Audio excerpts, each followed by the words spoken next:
दोस्तों नमस्कार, मैं सुबोध कुमार। आप देख रहे हैं खबर नेशनल टाइम्स।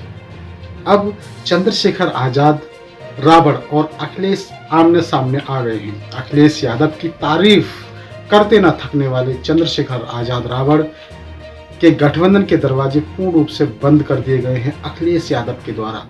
उनको सपोर्ट करने की बजाय अखिलेश यादव ने नगीना से अपना ही प्रत्याशी उतार दिया। क्या है पूरी खबर, आइए डालते हैं इस पर एक नजर।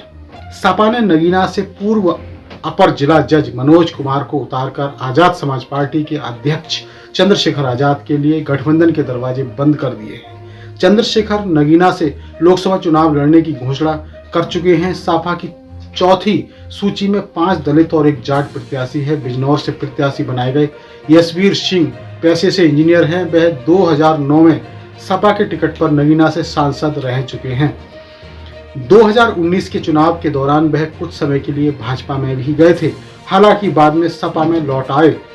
नगीना से टिकट पाने वाले मनोज कुमार ने कुछ समय पहले ही बिजनौर से अपर जिला जज के पद से स्वैच्छिक सेवानिवृत्त बीआरएस ली थी।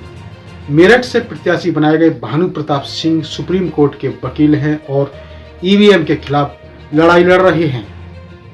बताते हैं कि मेरठ में सपा के पुराने नेताओं के बीच कलह चरम पर थी, इसलिए सपा नेतृत्व ने यहां से दलित चेहरा उतारने का फैसला किया।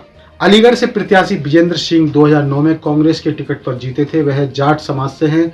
हाथरस से प्रत्याशी जसवीर वाल्मीकि समाजवादी पार्टी के सक्रिय नेता हैं। 2 बार सांसद रह चुके और अब लालगंज से प्रत्याशी दरोगा सरोज सपा का दलित चेहरा माने जाते हैं। सपा की चौथी सूची में भदोई सीट तृणमूल कांग्रेस को दी गई है। वहीं तृणमूल कांग्रेस ने भदोई से पूर्व सीएम कमलापति त्रिपाठी के प्रपौत्र ललतेश पति त्रिपाठी को टिकट दे दिया है।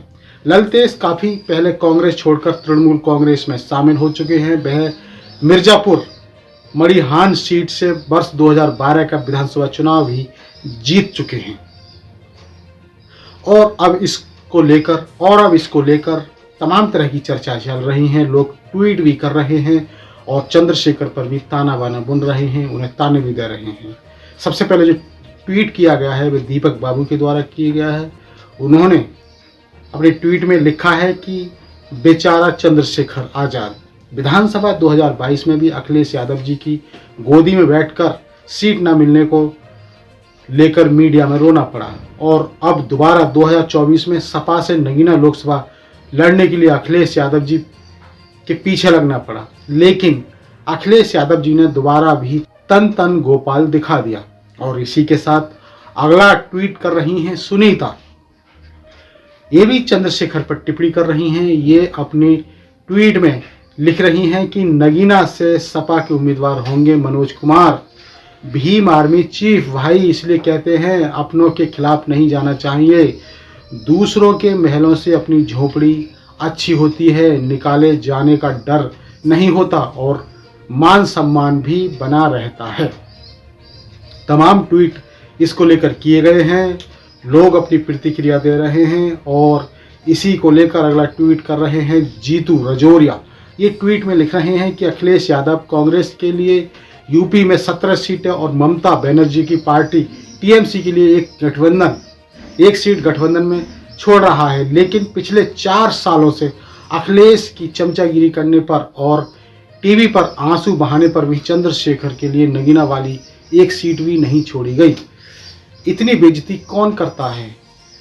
ये तो अखिलेश यादव ने हद कर दी। ममता बनर्जी की पार्टी से अखिलेश यादव ने कितने में डील की ये तो पता नहीं, लेकिन ये सच है कि यूपी में ममता बनर्जी की टीएमसी को कभी 0.001% भी वोट नहीं आए होंगे। टीएमसी का यहाँ कोई ना ऑफिस होगा और ना ही कोई झंडा उठाने वाला होगा।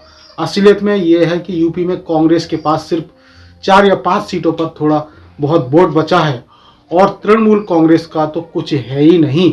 ये सीट अखिलेश जानबूझकर भाजपा के पक्ष वॉक ओवर देना चाहते हैं। यूपी में इन सीटों पर भाजपा का विपक्ष सिर्फ बसपा के रूप में ही धरातल पर रहेगा। नड्डा जी से अखिलेश ने जो मुलाकातें की थी ये उसी की किस्त है। रही बात चंद्रशेखर, उसको तो वोट फिर भी सपा के लिए ही मांगती है। 2024 में ना सही, लेकिन 2027 में तो विधायकी का टिकट मिल ही सकता है। चंद्रशेखर भाई अखिलेश के साथ दिल से कनेक्ट है। इनकी हालत आप समझ भी नहीं सकते, वो इनके वफादार ही रहे हैं। धर्माधिकारी श्री राहुल जी महाराज, आप ही इस वफादार युवा पर दया कर दो। ये लाल टोपी वाला अखिलेश तो इस युवा को कई सालों से बंदर की तरह नचा रहा है। एक सीट की ही तो बात है, आपकी कांग्रेस को तो वैसे भी 12-13 सीटें तो बढ़ा रखी हैं। तो दोस्तों, ये थी बड़ी खबर। इसी तरह की खबरों से जुड़े रहने के लिए हमारे चैनल खबर नेशनल टाइम्स को जरूर सब्सक्राइब करें। सब्सक्राइब करने के साथ ही बेल आइकन जरूर दबाएं, जिससे कि आपके पास खबरों के नोटिफिकेशन आते रहें। तो मैं सुबोध कुमार फिर आऊँगा एक नई और बड़ी खबर को लेकर। तब तक के लिए धन्यवाद, नमस्कार।